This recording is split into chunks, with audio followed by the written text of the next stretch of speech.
Molltonleitern, wie funktionieren die? Es kann ja immer wieder sein, dass man eine Instrumentalprüfung macht und da werden auch Molltonleitern praktisch abgefragt, theoretisch natürlich auch. In diesem Video erfährst du beides und du kannst beides entweder zu Papier oder zu Gehör bringen. Wir gehen mal von der leichtesten Tonleiter aus, die wir immer beim Trompetespielen anfänglich lernen, klingend B-Dur, also für uns B-Bläser C-Dur. Und die Töne der C-Dur-Tonleiter C, D, E, F, G, A, H, C werden jetzt 3 Halbtonschritte tiefer vom C ausgerechnet, nämlich zu H, B, A, auf A-Moll übertragen. Das heißt, wenn wir jetzt zum Beispiel die natürliche, die äolische Molltonleiter spielen, dann haben wir hier die Töne A, H, C, D, E, F, G, A und abwärts eben genauso. Wir spielen die mal. Harmonisch, natürlich, A-Moll. 1, 2, 3.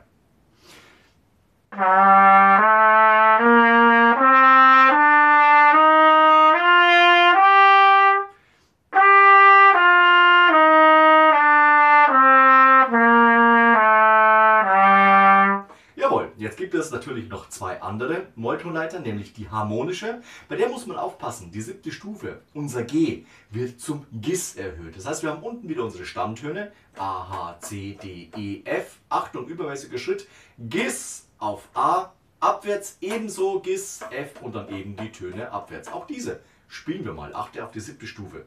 1, 2, 3.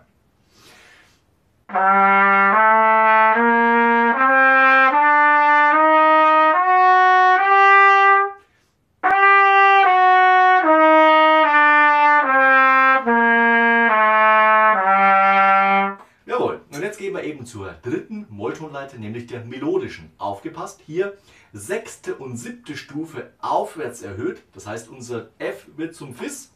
Fis, die 7. Stufe G wird zu Gis, also Fis, Gis, A. Aufpassen, abwärts, aufgelöst wieder G, F. Das heißt, wir haben aufwärts erhöht, 6., 7. Stufe und nach unten läuft es wieder äolisch, also natürlich. Los geht's. 1, 2, 3.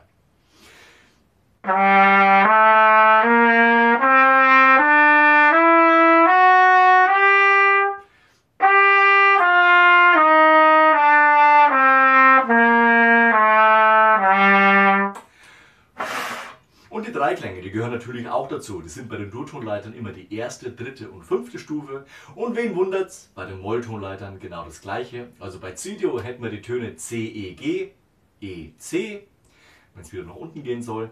Und bei A-Moll eben A, C, E, C, A.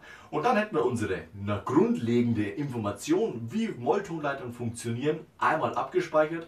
Und dieses Prinzip kannst du auf alle Molltonleitern übertragen und beim Üben verinnerlichen. Sobald du die Theorie dahinter verstanden hast, ist es ein leichtes, das in die Praxis umzusetzen. Vorausgesetzt, du kannst deine Dur-Tonleitern und weißt, natürlich sind die übertragenen Töne, bei harmonisch muss ich die 7. Stufe erhöhen und bei melodisch 6., 7. Stufe erhöht, abwärts wieder aufgelöst zu natürlich Moll.